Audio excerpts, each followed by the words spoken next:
Joining us now also David Botkins, Vice President of Communications for Dominion Energy. Is that close, David? It's close. It's actually director, not vice president. I just gave you a promotion. Dun, dun, dun, dun. I make him CEO. I'll take it. CEO. And Chris Saxman is with us. Hey, how about them Penguins? How about those Penguins? They didn't do well last night. I know. But they were on the road 2-1, had 46 shots on goal, 45 saves for Anderson. I was driving home from our. What happens now to them? I think they go to Pittsburgh, and I think Pittsburgh closes it out. They're going to win at home. They rested 4 guys last night: Kuhnhackl, Ruedel. They're playing for the Schultz seventh game in Pittsburgh. They're tough at home anyway, yeah. And they're really tough in Game 7s, as the Washington Capitals fans know so well. Yeah, so they're going to win, and then well, that's good. So I mean, that goalie though is, I mean, I would never bet against him in his 7th game. Murray? No, I would never bet against Pittsburgh at home in Game 7. Yeah, ever. They're 6-0 on the road in Game 7s. They're tough in Game 7s. And we're talking a little hockey here, because Crosby is insane when it comes to competition. He is locked in. All right, so we just had this governor on, Governor McConnell. First of all, he's running for president, but he blasted the post poll, didn't he? He said it was bogus. They should get out of the polling business. They're way off. And then he tried to tell me that his polling company was right on his race and that the Post had him up by 13, but he was only up by 1. He won by 2. I find that hard to believe.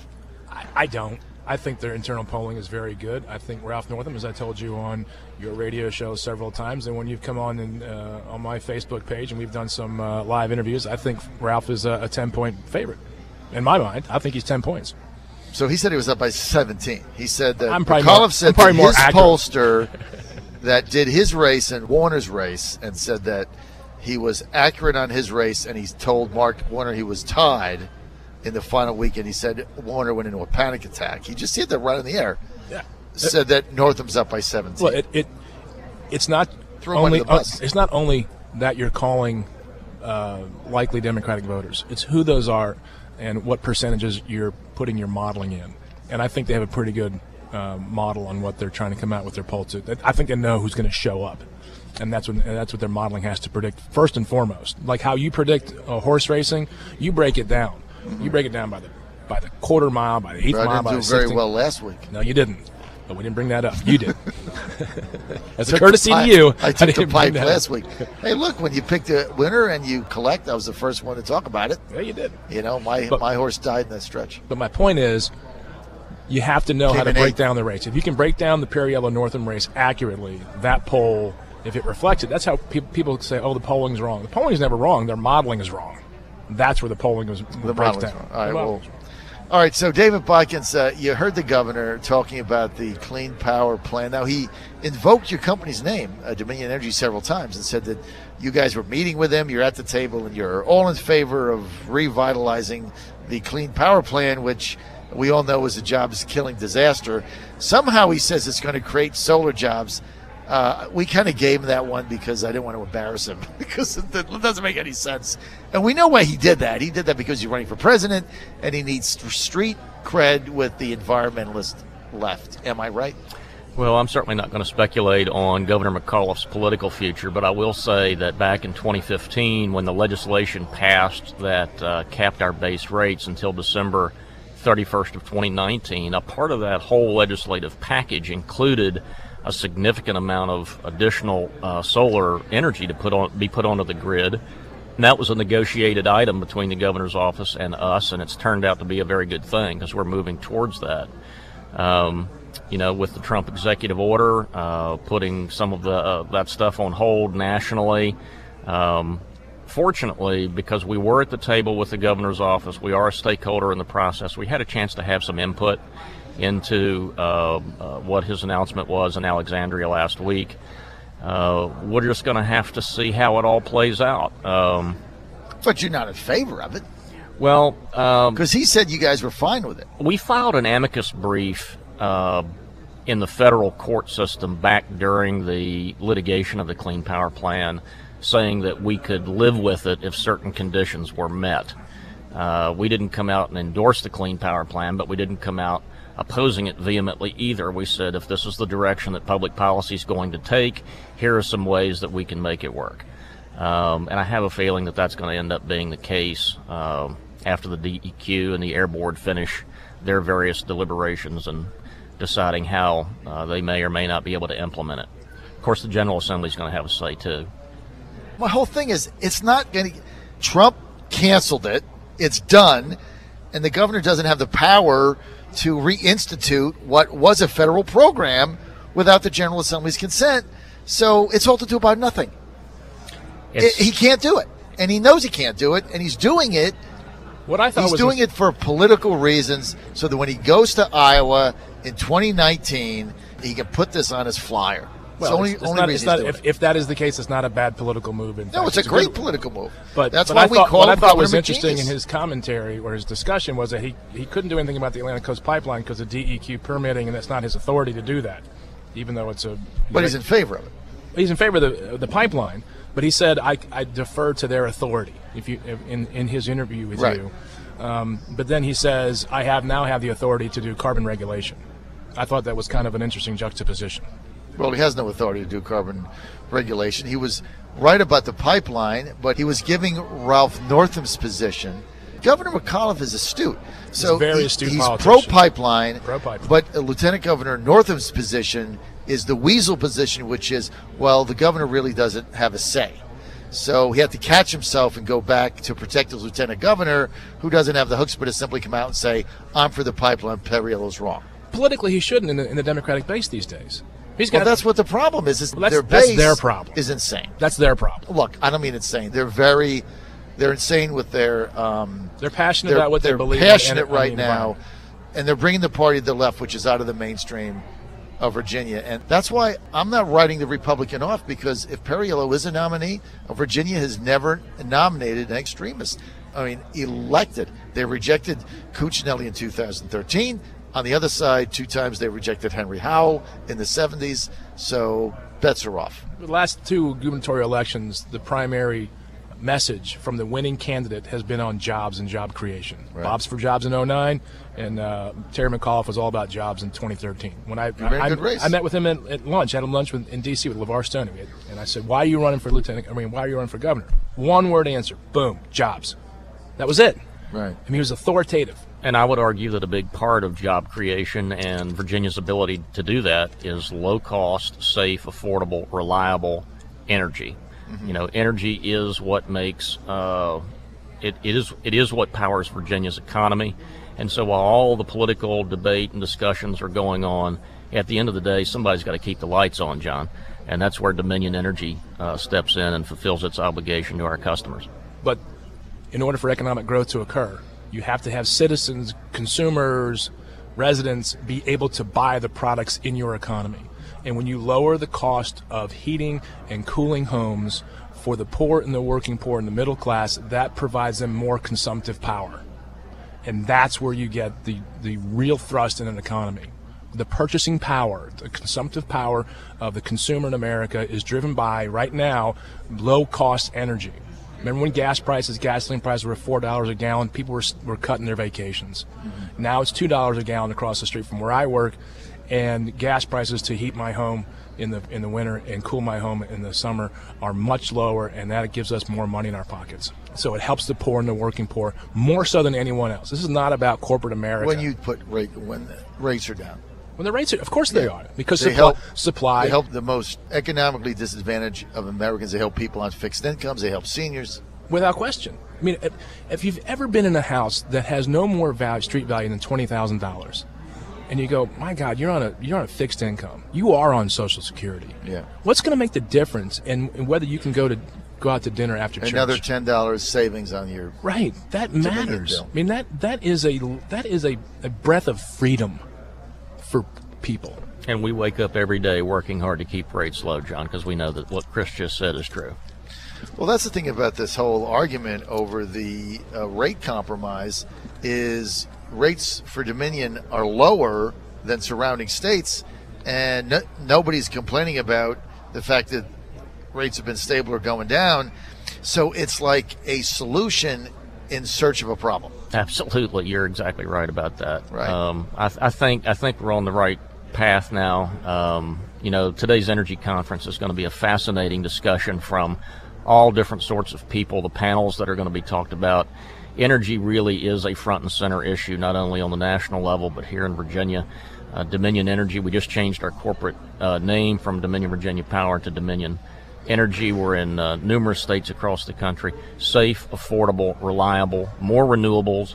The real workhorse here in Virginia is our nuclear power stations. We forget about that. That's emissions-free, carbon-free, 24/7 baseload generation, so that when the solar panels aren't getting sunshine, which is a lot of the time, you got to have a reliable backup. And that's where our natural gas facilities, our coal-fired power stations, and nuclear is getting the job done. We're sitting here today having this conversation because electricity is making it possible. All right, no question. So listen, Frank Wagner has a press conference the other day, blasts McAuliffe. We told McAuliffe that, and he said, well, you know, Senator's got a lot of hot air going around right now. So he kind of blew that off. But look, this race for the Republican nominee, Saxman, this thing doesn't look like it's going to even be interesting. I don't know. And here's the problem when you tamp down the enthusiasm for your own campaign, and you sort of, and I think Ed Gillespie's run a great campaign so far, masterful, scripted. Yeah, it's good. You haven't made any Solid, mistakes. yeah. The problem in the mistake is letting off the gas. Hillary did that in Iowa in 2015, 2016 around Christmas. Bernie Sanders hit the gas. And Frank Wagner might have an opening here if he can get out there and have a message. He's getting out there. I mean, I think he's very far behind it. He's got a message. I think if he creeps up in the mid and upper 20s as a sort of a hedge against Ed Gillespie, you know, that could be a signal that the Republican base is not all thrilled with Ed, because people might be going, we know he's going to win, but I'm going to cast a vote just in not necessarily a protest vote, but you know, don't forget about us. Don't forget about us vote. Yeah, and that might occur. Yeah. Yeah. Corey Stewart, I think, is just dead in the water. Dead in the water. Yeah, I don't see him. He's not going to be the nominee. He is probably the best at sending out emails, though. He is the email king.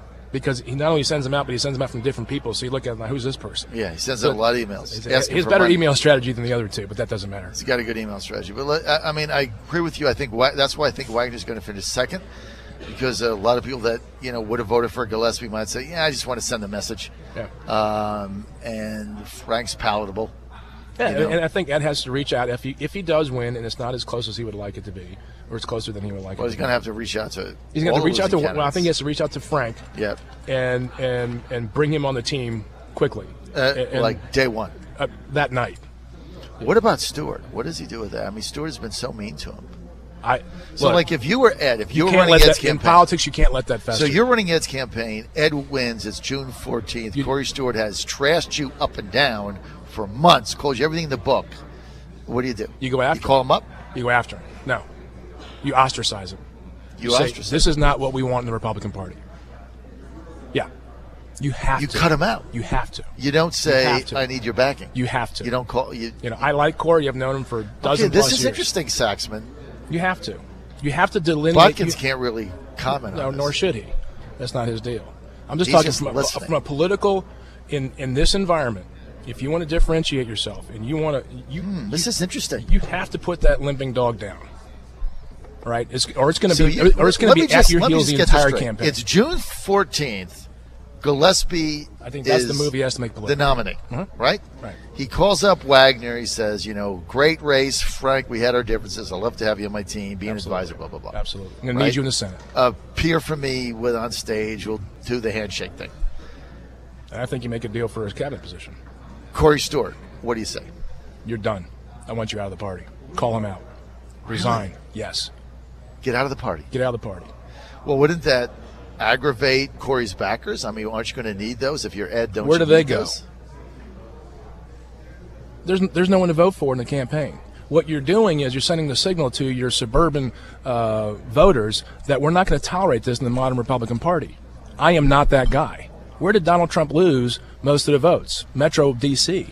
He has got to make a play that this is not going to be what came with the Corey Stewart campaign is not going to be tolerated in the Republican Party going forward. I think that's what you have to do. That's not. I don't know if that's what he's going to do. That would be my advice were it asked of me. What do you think of that, David? Well, in my prior life, I was a political reporter, newspaper reporter. And you were also a communications director for the Mark Early campaign and also for Attorney General Mark Early. So you are very much involved in these type of political decisions. But I just want to say what Saxman has laid out today, out of the blue, is very interesting. Chris Saxman is saying to Ed Gillespie, you win, and you call Stewart up the next day, and you say in the Post and on my radio show, I don't want to support, there's no place in the party for him. Because if you don't, you de facto, in the eyes of millennial voters in particular, college-age voters, you basically say it's okay, wink, wink, wink, to do the kind of thing that you did in your campaign. And it wasn't. And what you brought with you should not be in. Now, whether he does it or not, that would be my advice. That's that's your advice. That's my Machiavellian advice. Right? Machiavellian advice. Right. Far be it from me to give advice, particularly to Mr. Saxman, but I will note for the record that he and I are both from Stanton, Virginia. For whatever that's worth. He's just filling time. But what do you think of that? What do you think of that strategy, David? I think it's interesting. It's interesting. I don't think he'll do it. I don't know. I mean, but you either going to, because you would alienate. You want that on your. Let's say Stewart gets your heel or your shoe for the rest of the campaign. Well, let's say Stewart gets 22%, and you said, you know what? I don't want your support. You have no place in the party. Well, that's a slap in the face of the 22% that voted for Corey Stewart. But why did they vote for Corey Stewart in the first place? It wasn't because they don't like Ed. Because no. Well, that's if it's a protest vote, fine. They don't like Ed, but don't be Ed then at that point. Don't be the Washington D.C. gets along with everybody. You know, one of my former colleagues, whose name I will not mention, who is in the House of Delegates right now, I said, Chris, every once in a while in politics, you got to drag someone out in the middle of the street and shoot him dead in the head at 12 noon, and that's okay. Okay, you can't tolerate this stuff. If it's going to be that damaging to your campaign, put it down early. So roll the dice, because you can't win without a bigger vote in Northern Virginia. Right. And Corey's people got nowhere to go anyway. Right. And at least you stand for something. Right. Interesting. What came with you is not welcome here. All right. That's interesting. I would put the odds on that happening 5-1 against. Maybe 7. That's a solid bet. Yeah, 7-1 against. That's why I didn't run for governor. Because probably what he's going to do is call him up and say, let's all get on the stage and do Kumbaya. You have to deal with it. You're not going to live in denial for the next 6 months that what happened during the campaign. I want to know about the guy that said, drag him out in the middle of the street and shoot him at high noon. Not going to happen. I know, but I like that analogy. Every once in a while you have to. I do that once in a while. Right. People do it to me. In any organization, you got to fire somebody, right? It helps the organization because you know where the organization is going. That's not here.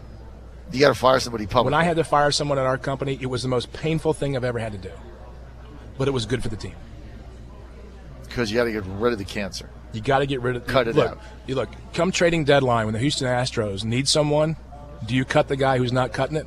No, I don't want to make any moves if I'm an Astro. If I'm Jeff Luhnow now, I don't want to go make any moves. I want to touch my roster.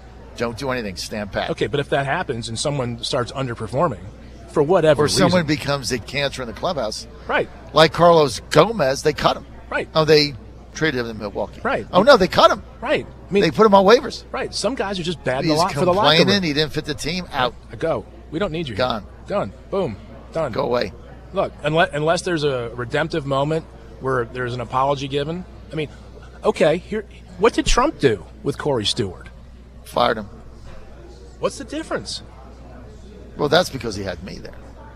He's got someone. Ed's going to have someone else.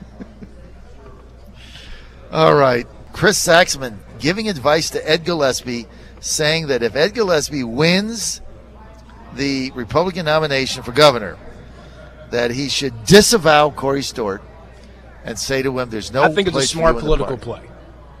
It's interesting. I might have to tweet it. We've been talking about political strategy and tactics. Again, personally, like Corey, known him for over a dozen years. I think he's made some mistakes in this campaign that will harm his legacy long term. Now, we're having I don't think that's genuinely we're having our roundtable tomorrow, right? Yeah, with Andrew's Army. And this subject is going to come up again. We'll see what Andrew and I'll get a donut then. I've said too much. Have to say. All right, we're out of time here. We had a very good time. I want to thank the Virginia Chamber of Commerce for having us, the 2017 Energy and Sustainability Conference, the Greater Richmond Convention Center, hosted by the Virginia Chamber Foundation.